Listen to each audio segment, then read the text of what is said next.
Hello everyone, welcome to another episode of the Magic Arena, and today we are going to be continuing our series on updating the precons. This is the last of the enemy colored precons. It's also what I feel the last of the precons with the most shoehorned in mechanics. And this one is actually the hardest one. I actually wanted to start with white-black first off, but it took me such a long time that I couldn't start off with that. And the reason for that is because it's the dungeon delving deck. So let's take a look at the original deck for starters. Its primary game plan is about delving into a dungeon. So you have the copy of Nadar. Hold on. Copy of Nadar that I can't move around elsewhere, and I don't want to edit this deck accidentally. Yeah, the mouse is stuck. Okay, so let's just hover up with this. One copy of Nadar, one copy of Acererak, 3 copies of Veteran Dungeoneer, 3 copies of Barrowin, 3 copies of Yuanti Fangblade, 3 copies of Cloistered Gargoyle, and a single Triumphant Adventure and 2 Rangers Hawks. That's pretty much all in on going the dungeon delving. There is a light party package, primarily Thunderous Orator, Malakir Blood Priest. The Fangblade is a rogue. The Dungeoneer is a warrior, so you could get an emergency infusion of life. However, it's very hard to find a good team to work with this one. I tried clerics. It does not pan out. You really have to cut out all the dungeon plan, and we don't need to kind of do that. I tried the cast 2 spells plan, which is interesting early, but it falls apart nearly in the mid game. I also tried the party mechanic. Doesn't really quite pan out. If the problem was that most of the good dungeon cards, like the Nadar over here and Triumphant Adventurer, they have the wrong creature types.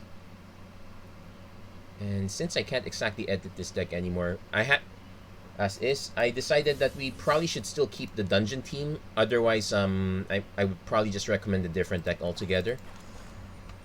So knowing that and knowing what's around the meta, here's what we kept. We kept Nadar. We kept some copies of Barrowin. We kept the Triumphant Adventurer. We actually kept some of the Rangers Hawks also, but this one can be an easy pass. And we kept the Precipitous drops. The general plan is to either tech early into completing a dungeon or to continue teching long term. Oh, we also kept the Acererak. So what are the parts that changed? Well, we added some cards to help maintain and control more or less.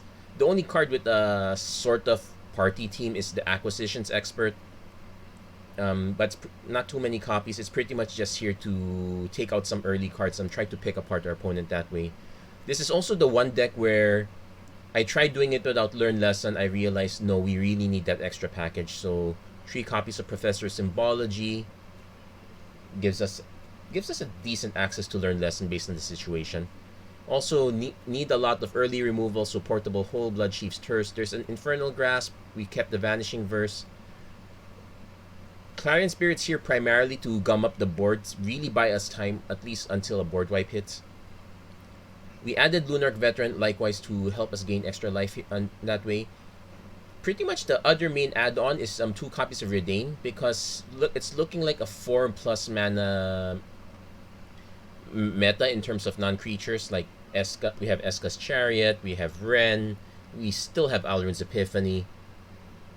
Being able to delay that for even this much is quite good. I probably would have also considered adding Elite Spellbinders as well, but not quite for this one. So our sideboard pretty much multiple environmental sciences, because mana is so important here. We cannot stumble we cannot stumble before 4 mana. It's kind of embarrassing if you do. We have the Reduce to Memory for anti-Planeswalker tech, Necrotic Fumes if ever we do have the extra creatures. Then it's Expanded Anatomy and Mascot Exhibition for the most part. Now, am I convinced that this deck can do reasonably, but I don't think it can do that well. Again, I feel like the dungeon mechanic is a bit of a hindrance here in the sense Like, if you want to go all in, you really are putting a lot of subpar creatures just to have that extra tick of venture into the dungeon. The cloistered gargoyles never really felt great. If you never, if you didn't make it, it felt like a disaster. So this one, we are gonna lead on turn 1 veteran into turn 2 acquisitions expert.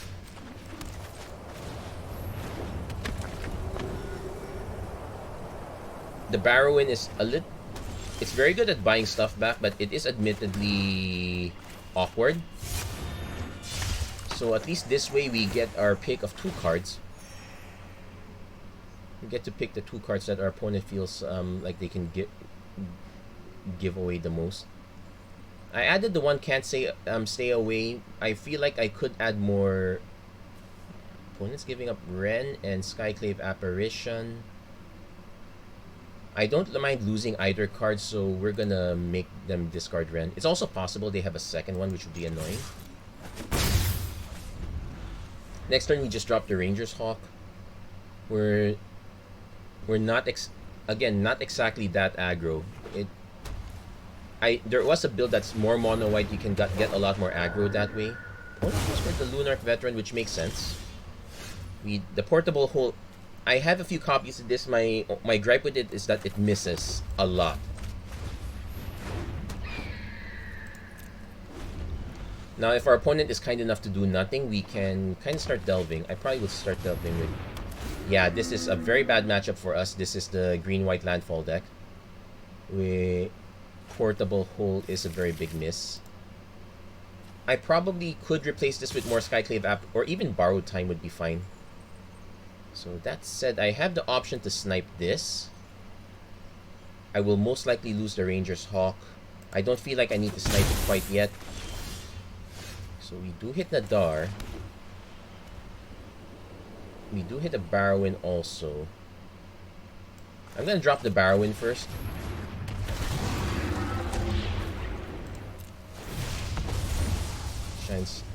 Shine Shadow Snarl. Do we need the 5th mana? Not quite. We'll pass on that.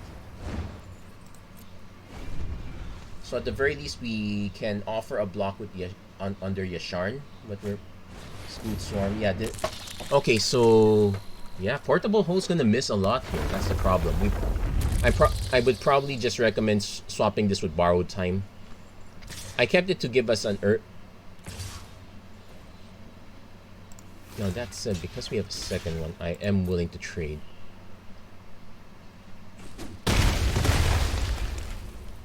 Not a very great 1/1. We do have a Kabira Takedown, which we can use to snipe the Scoot Swarm. We probably have to.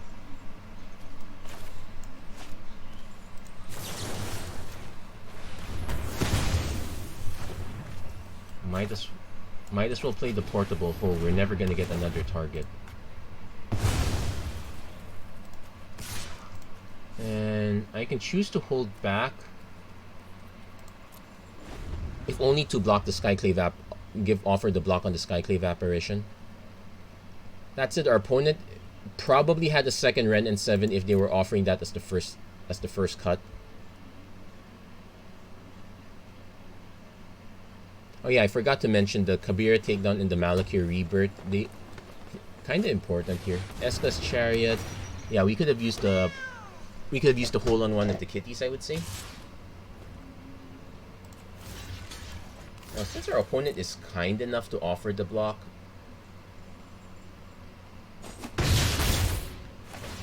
yeah,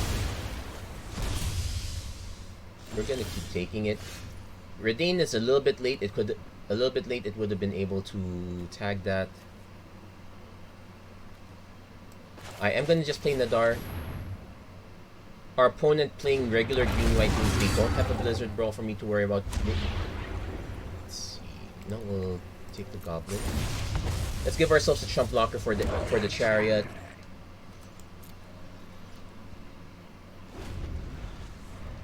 Also, on the one hand, this is not the super aggro opening of life gain. On the other hand, it is missing some drops. Dryad's Reversal to get the Scoot Swarm back. Okay, that's an interesting tech.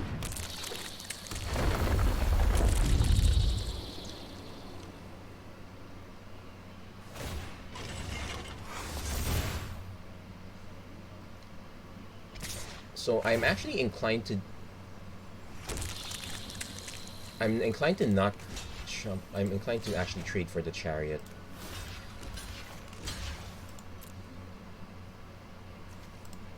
The trick is we have Barrowin, but we kind of need extra help. Okay, Infernal Grasp is fine. I'm tempted to actually play Reidane on Valkmira mode just to make to make this as useless in attacking formation. But I kind of want to play this as Reidane because I'm concerned our opponent's about to drop a very expensive spell. So we'll drop it in Reidane mode. Hold back.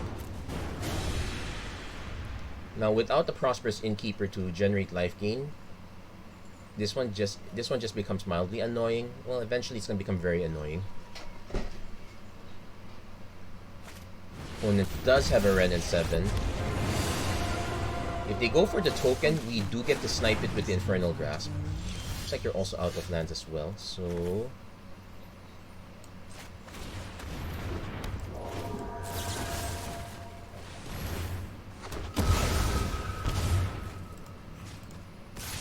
that takes care of Ren at least.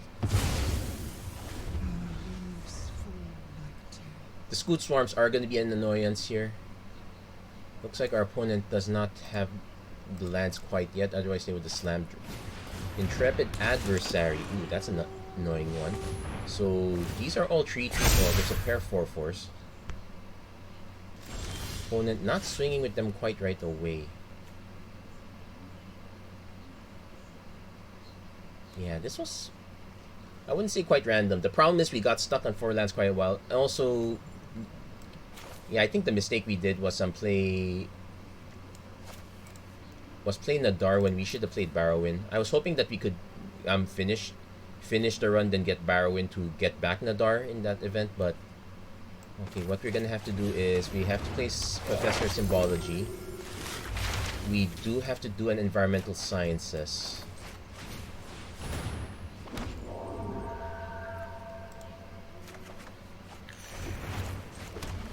Actually, that's fine.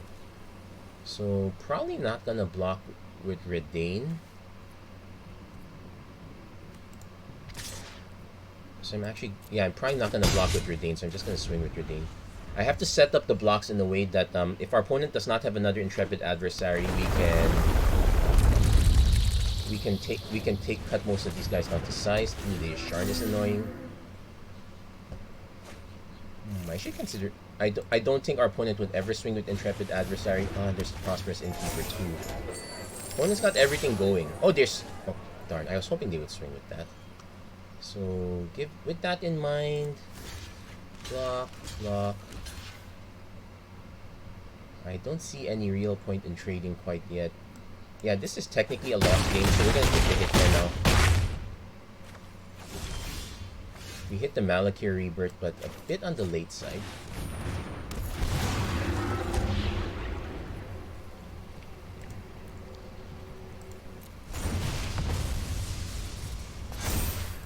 Yeah, against a deck loaded with the mythics and rares, we really don't stand much of a chance here. But I feel like this is probably not one of the best ones either. Yeah, this is why I had a really hard time with the dungeon delving deck. But I will acknowledge that I probably made a mistake. I was expecting more aggro, but in the long run, it's 3 and 4 drops that were popular. I think the portable hole should really be just borrowed time.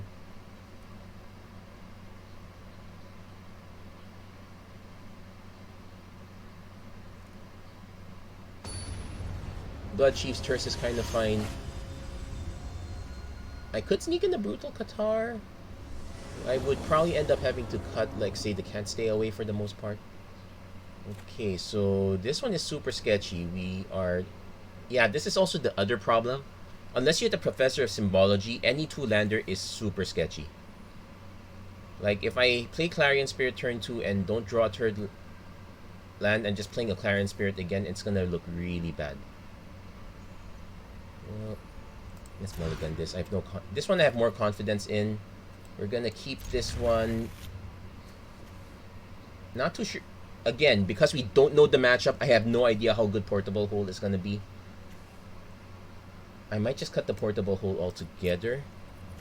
So we lead off on Sinkhole, then we Vanishing Verse if we have to. Oh, this would have been a good that would have been a good time for Portable Hold. That's also, I did have a discussion with someone that the reason it's so hard to build decks for just upgrading at random is because you really have to hit the right cards more or less. So that said, we will hit our Nadar, so we're gonna Vanishing Verse the aspirant as soon as possible. At least Can't Stay Away gets most of our stuff back. It doesn't get Barrowwind back, but if anything were to happen to Nadar, we can at least get that back. Ooh, this is the top one. So opponent swings, they get a 1/1 to go with this.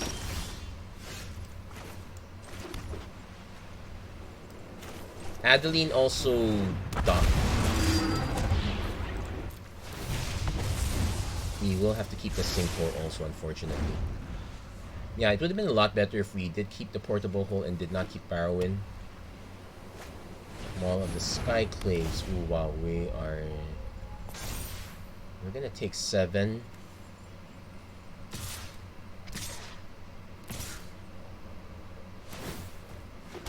We're gonna take 9. Yes, you can see too fast, and Portable Hole is not gonna hit any of these. And this has Vigilance, although we did the Scry already.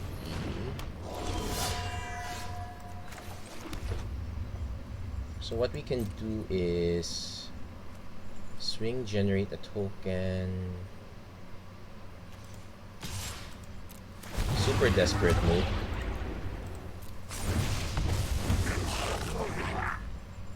We might be able to scare our opponent a bit. Yeah, we scared our opponent a bit, so slight good news. Also means we can't use Can't Stay Away, so we might as well just get Reidane.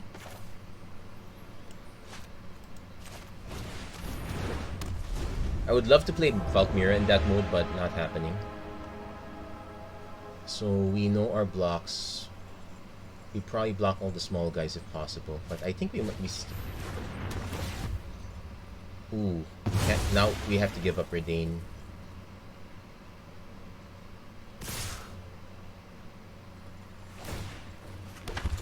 So 1, 2, 3, 4. Oh, we're dead either way.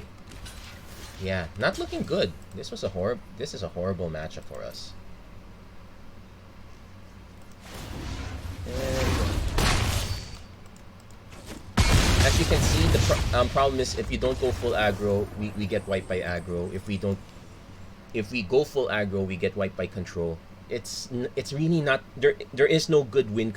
The only time it's a good win condition is if our opponent is too slow. Like they do nothing for the first few turns, and that's even considering something. I seriously doubt anything happens along those lines. Also, we've run into basically two meta decks in a row, so not exactly a good look for this one. Well, it's fair. We already understood that this deck was never going to compete with the meta, so to speak. At least not with this not with this level of upgrade. If you want to make this even if we were to load up in all the rares, 4 Triumphant Adventures, 4 Nadars, 4 Acerarax, okay, maybe 3, 4 is a bit too excessive. Load up with all the removal, all the control.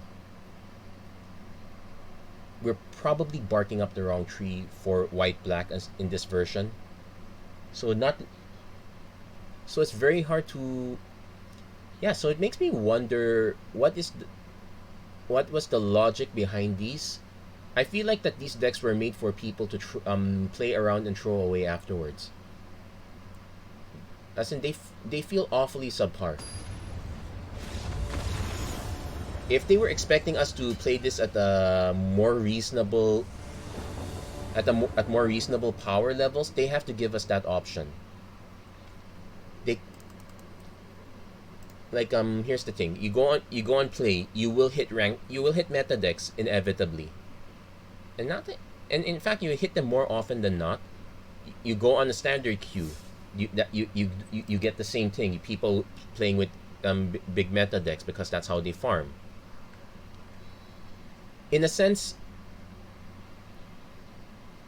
there is no. It feels like there is no good place for a casual player here. At least if, but you have to invest in up to a certain point.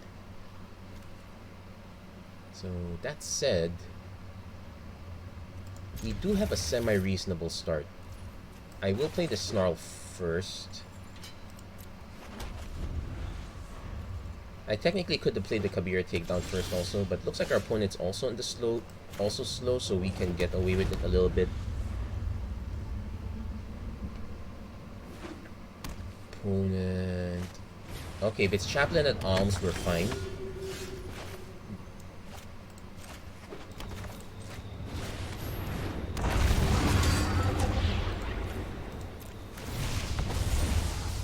We probably need the land. Not too sure what to expect out of the Chaplain at Alms deck. This feels like a brutal Qatar. Okay, that's fine. We get to Vanishing Verse and get the trigger again.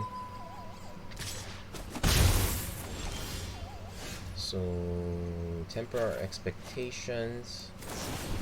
Play the Veteran first. Then Vanishing Verse the brutal Qatar. Get Nadar back, get our life back.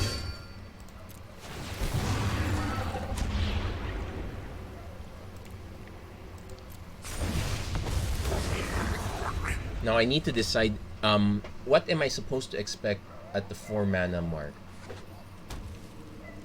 Because if this is just a typical life gain deck, everything's gonna be so Adeline. Okay, this is relatively aggro, so I probably should not expect Reidane to hit. Valkmira is probably a better hit. We actually get to do both in a sense. We'll land an Acquisitions Expert first.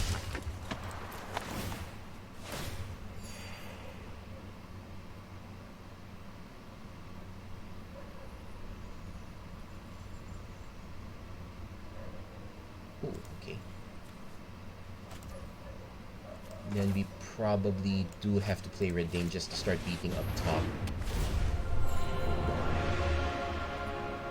Now I can swing with Nadar.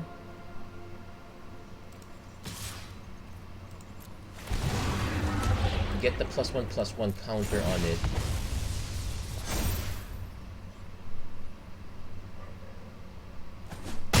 And next turn we can swing again, or we can just go Barrow in to pump the entire... Remember, we're pumping the entire team as soon as we swing. Mahab. Okay. Our opponent does want to... Actually has a lot of blocking options here. Oh, they're actually... Well, this has Vigilance, so kind of annoying in that respect, but... You know what? Because we also have the option of just mass blocking this one and then just blocking the token.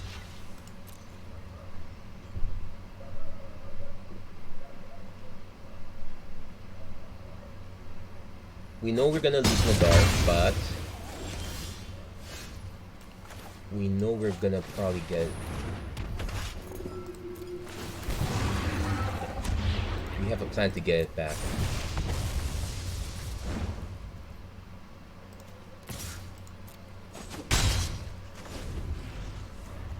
So it looks like this one is I wouldn't say much lower power level. There was still an Adeline. There is an Intrepid Adversary now. So this one at least becomes a 5/3. This becomes a 3/4 and a 3/3.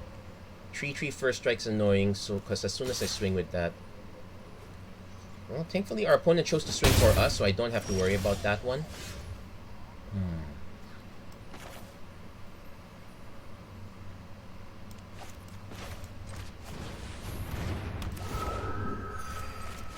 Nice thing about Intrepid Adversaries that its cost is always going to be low.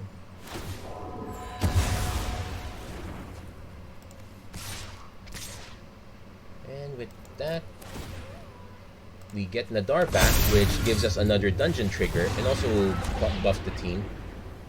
I think we have enough mana that we can start going for Yawning. Okay, opponent does concede there. Note that we were able to get the lock only because our opponent was playing relatively slow. Like between the chaplain at arms, they cast like 4 other creatures. No, 3 other creatures. They didn't cast the search party captain. And oh wait, they also cast a brutal Qatar. So we happened to have answers in time for that one. That seems to be the one thing we need to consider is having more answers. In fact, it's probable that the correct way to build this one would be probably lessen some of the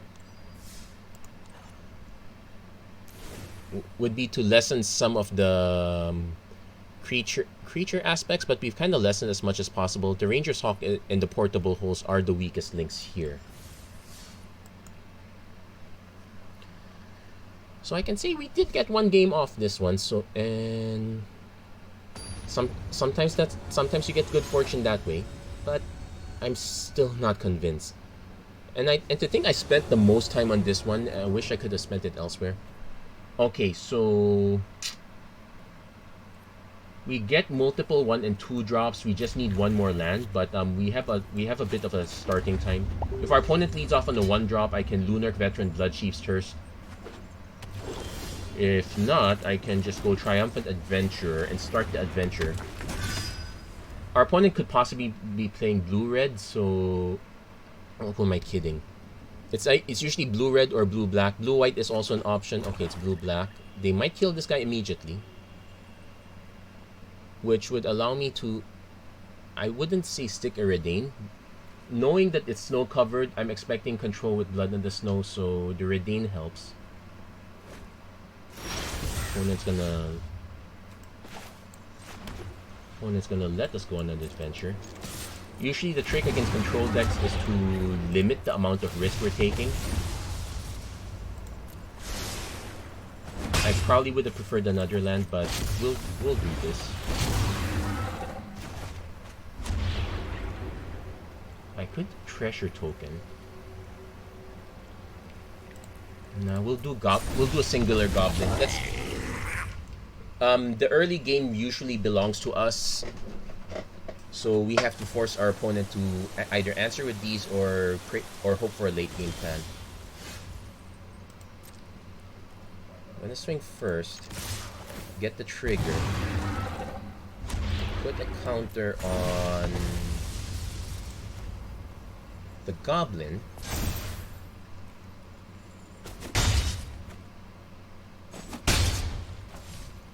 Then we're just gonna bait it and play Lunarch Veteran. Now I could play the Triumphant Adventure, but we are opening ourselves up to a Meathook Massacre already.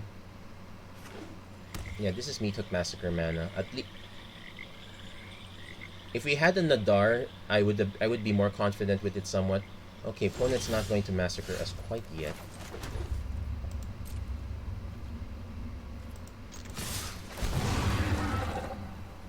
And somehow we managed to enter a dungeon unscathed. Okay. Still not gonna cast a Sararak. Actually, we're not gonna bother casting anything. If our opponent's not doing anything, they probably just cast a Memory Deluge and dig for something at this point.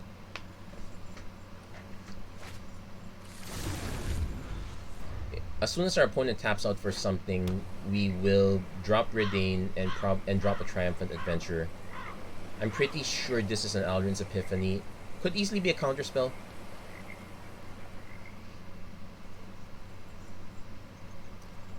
I might just keep going through the middle dungeon, because we kind of need, because it's gonna be a battle of card equity. Not Spider King. Are you enraptured by my beauty? I will come for it. Finally, the portable hole has a use.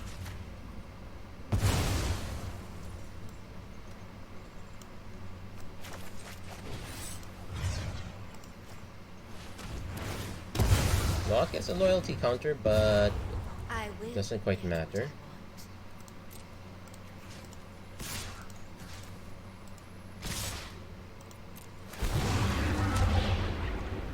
Yeah, I guess we go for this one again. I can see an argument for going here, but we kind of need more card value at this point. I am merely Also, delayed. I'm dropping Reidane now to delay any, because since it's clear our opponent does going the Planeswalker plan, their next turn is definitely gonna be a sweeper. We need to delay it for as long as possible. If our opponent just hits this with a removal spell, that's fine. We can just keep busting them up down here. Probably want to leave ourselves. No, we'll keep making goblins at least. I'm still expecting the Meathook Massacre. Though at this point, our opponent cannot profitably cast. They can cast X equals 1. It will wipe out the 2 and it will wipe out these 2 at least. Yeah, that's also the nice thing about Reidane. It limits the power of the X spells like Shatter Skull Smashing, Meathook Massacre. That one takes a bit of a nerf too. Opponent has to do a, yeah, they're going for the cheap Blood Chiefs first.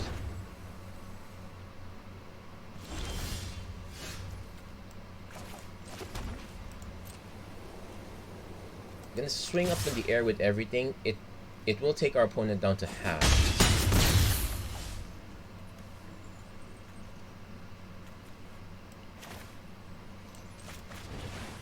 Just drop the second one. Not really convincing anyone quite yet. Our opponent can wipe the board if they do hit 1 more mana. Oh yeah, this also messes up their Memory Deluge if that's what they were hoping for. I'm pretty sure they have a kill, just a regular kill spell. Siphon Insight. Okay, they want to borrow my library. My cards.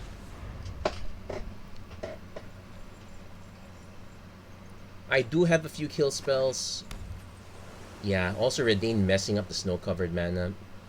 It means if our opponent wants to go X equals 2, it will not kill Reidane. It will annoyingly kill everything else, but it will also tap them out, which will allow me to double barrel a Sararak.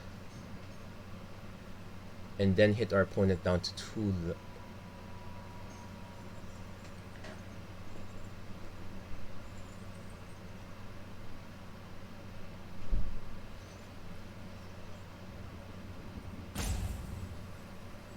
Yeah. I'm starting to notice that a lot of control is dependent on so many expensive spells. It looks like the mono-white decks were the right way to go. Oh, they're dropping their own Reidane, which is fine. My only 4 mana spells are creatures.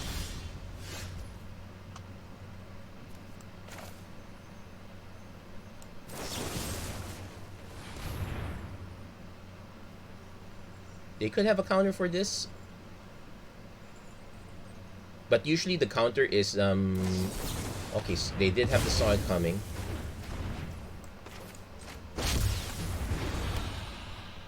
Yeah, go for this one now.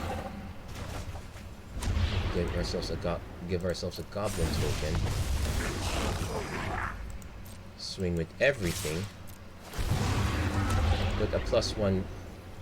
Hold on. So let's see how they block. 1, 1, 2, 3.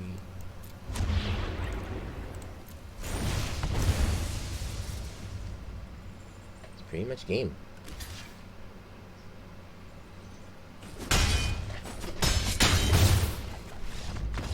We could have easily done this by putting the +1/+1 counter here also, but well, I wanted to make it as sure as possible. So we did get Now that one is a much more legitimate win, but we survived off the back of Reidane.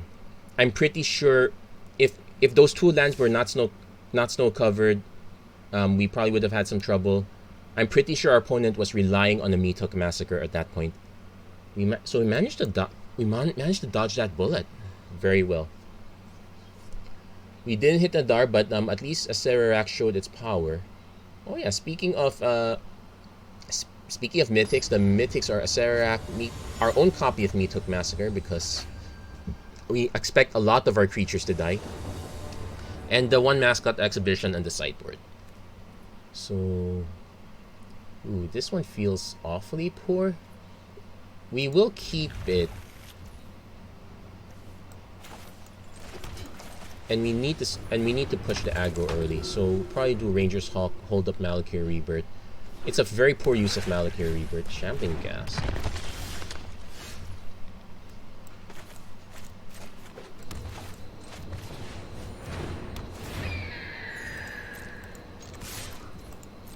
And see if our opponent offers to trade.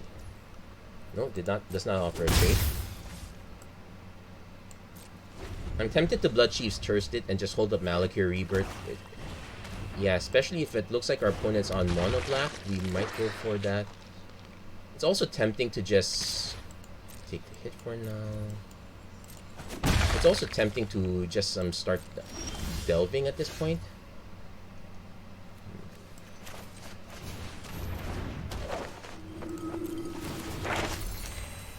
I'm gonna take the Expanded Anatomy.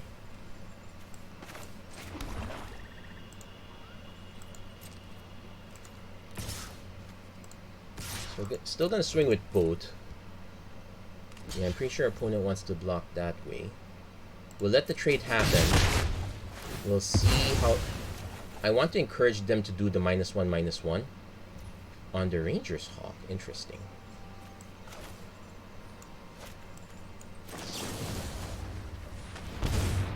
We'll take the 2. But get it back. Not too sure how great that is. Well, it helps with our Expanded Anatomy. Opponent going Skullport Merchant. Can't sack it quite yet. It's also tempting to just nuke the Skullport Merchant now.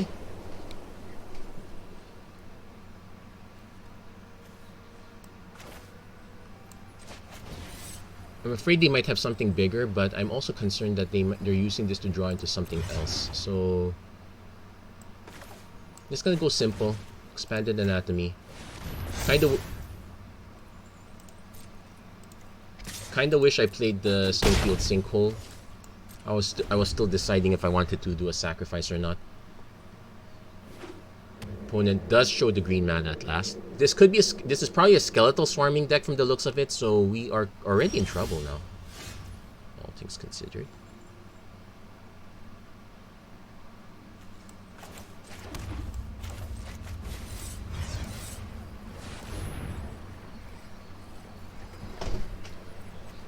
Now it's a sacrifice another creature, so I'm giving our opponent the offer to sack stuff.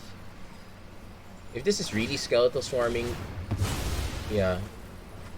Oh, they are going for Treasure, so this is probably a Skeletal Swarming deck. They're set Deadly Dispute, that's fine. Yeah, I think. So this might be the... Yeah, considering how flooded we got, this might be the most we can get through. We kind of need some extra help.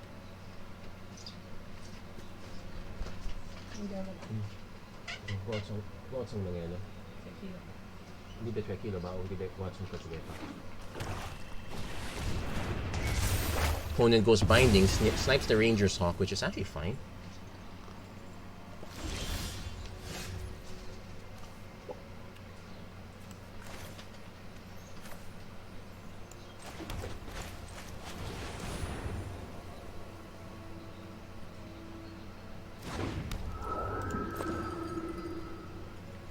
Opponent does have removal. Interesting. Yeah, not too sure how far we're gonna get with this one.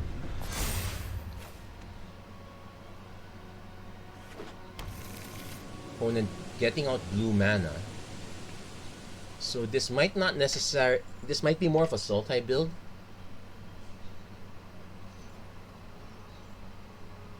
Our opponent does have the mana to crack out the Coma now, which is going to be really annoying. We will let them snow. Okay, typical. At least it's a snow into a Skullport Merchant. Unfortunately, Skullport Merchant also magic mana number 3. So yeah, Portable Hole is really missing at all points. And now we're stuck without any dungeon delving at all. Barely trying to survive. Opponent could just cash 3 treasures to draw a card. They're probably not going to do that.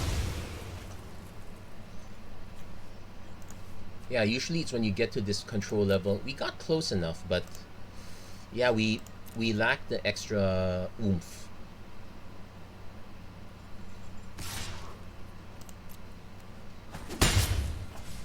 No reason to block if, but with our opponent at 5 cards, we took Massacre. Now, if there's any good news, is that we can that is a portable full target. More importantly, so is the token that comes out. They prepare for war.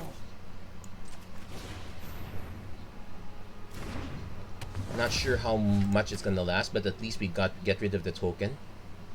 Opponent can sack 2 of them to sack 2 treasures, sack the token, draw a card. That's gonna be the annoying part. Is always gonna be like, oh, Deadly Dispute does it too.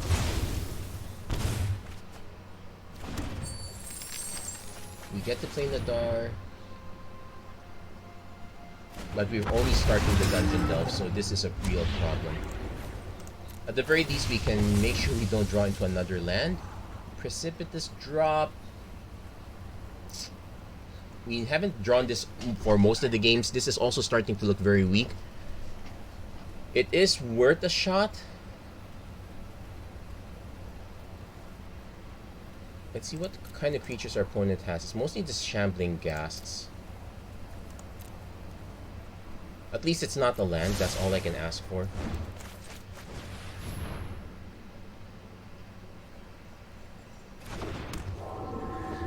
Our opponent could Blood in the Snow again. The good news is our opponent's only at 4 snow lands right now. Yeah, we really could use a Reidane. Opponent hits. Ooh. That was a very good hit. Tree lands. They dropped the Chariot. Binding the Old Gods. That's all. Yeah, perennial problem. Basically, any level of control kind of wrecks us as a deck. It was a miracle that we survived against that previous control. Opponent does need a way to kill the Phantom. Now, the annoying thing is our opponent can actually, no, we can just drop it on the Skullport Merchant. It feels really bad, but it's better than losing. It's better than losing the venture at this point. Our opponent would have to spend a card. At least we don't have to worry about that. Let's give ourselves a creature token, and we do need to keep this Remnant 7 at bay. We may bend. Problem is our opponent is going to be ramping up really heavily here, so that is going to be an issue. This might be the last horror of the deck. Opponent realizes that he can't, that he's going to have to sack everything else. Opponent does have a full grip. Between the, yeah, that was 2 Deadly Disputes, so drawing 2 cards. And the Skullport Merchant drew a few extra cards as well, so that was an annoyance too.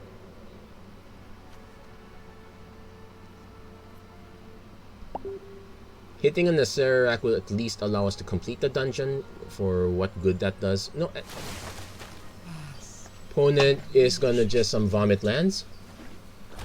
Oh, they vomited only 2 lands. They probably still have a 3rd land if they're gonna play that.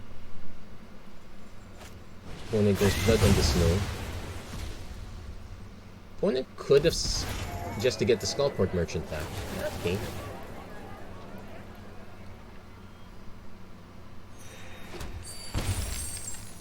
Could have been worse. But as soon as we start flooding in lands, it's a disaster for us. We hit an Acquisitions Expert very late. We'll get something. At least we still get. Our opponent still has enough cards that we get a card. It's still a big feel bad though. Yeah, discard the other Skullport Merchant.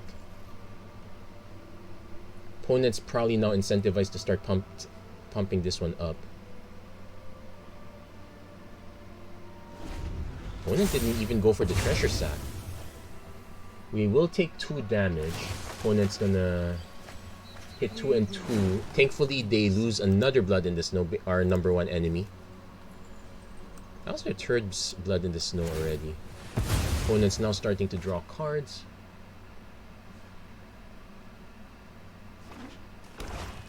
Primal Adversary. Ooh, that's a very good one-off. We will have to answer that and the lands, and we don't have our own board. We have our own Meat Hook Massacre.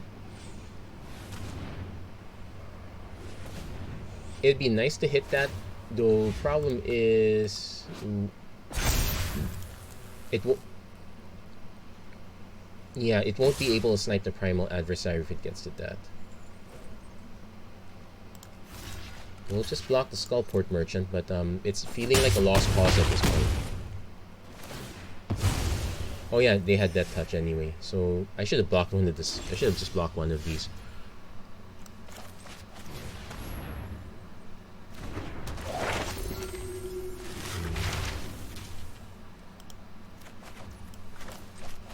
Yeah, this is the most I can do, but well, that's good. That's pretty much good game already at this point. Having a test of talents, at least it. Well, could not be helped. I already understood that this was a losing matchup for us. We did not get to the dungeon early. It really is reliant on dungeoning early. The problem is you can't load it up with so many dungeon early cards because the earliest you can dungeon is pretty much like turn 3, either off the Triumphant Adventurer or Nadar or a Cloister Gargoyle. The fact that you can only dungeon early so late. Yes, turn 3 so late. Well, yes, it practically is for this archetype. Not being able to dungeon earlier makes it really worse. So what are the things that I would probably change on this deck? So something for you guys to consider. Yeah. Shh. Okay, who's causing trouble again? Is it you? Did you start the fight again? You started the fight again? Always starting fight. So what are the main things I would probably change? Primarily, it's the portable holes are going to be changed. The Rangers Hawks probably go. I probably would just sub them with Eye Twitch because they die so easily anyway. So it gives us more access to our sideboard. We probably want our own sacrifice engine. We actually could just make this a control deck. Instead of leaning towards aggro, we could just load up on removal spells. Our rares will unfortunately be eaten up but with Blood in the Snow, which is kind of fine if we just sub the Vanishing Verse and the Tramp. Nah. The problem is the Dungeon Delving deck is pulled in multiple directions in the wrong in the worst possible way. It wants to start early, because if you start doing it late, it's too late. But at the same time, it wants to act in a controlling fashion, because if it otherwise there's a chance that you're unable to deal with it.